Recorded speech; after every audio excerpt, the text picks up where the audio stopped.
अस्सलाम वालेकुम। ईसबगोल हर घर में पाई जाने वाली चीज़ है। आज हम ईसबगोल के चंद फ़वाइद डिस्कस करेंगे। ईसबगोल कब्ज़ कुशा है। वो लोग जिन्हें कब्ज़ रहती है वो नीम गर्म पानी में डालकर ईसबगोल के 2 चम्मच अच्छे से हिला लें और इसको पी लें तो ये इंटेस्टाइनल मोटालिटी को बढ़ाता है और पेशेंट की जो है वो कब्ज़ जो है वो रिलीफ़ हो जाती है।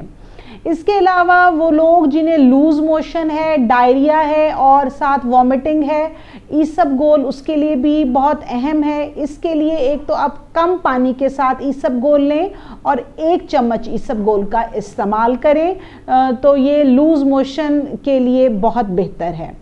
इसके अलावा वो ख़वातीन और मर्द हज़रात जिनकी उम्र 40 साल से ज़्यादा हो जाती है तो वो हार्ट के प्रॉब्लम्स लाहक हो जाते हैं उन्हें, तो अगर वो 1 चम्मच सुबह शाम ईसबगोल बाकायदगी से इस्तेमाल करें तो दिल की बीमारियों से महफूज रहेंगे।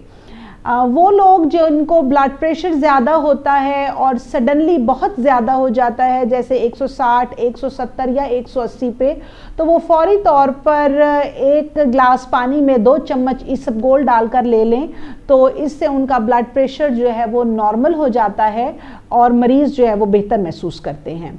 इसी तरह से जो डायबिटिक पेशेंट हैं जिनका शुगर ज़्यादा होता है उनके लिए भी ईसबगोल का 1 चम्मच रोज़ाना लेना बहुत मुफीद है।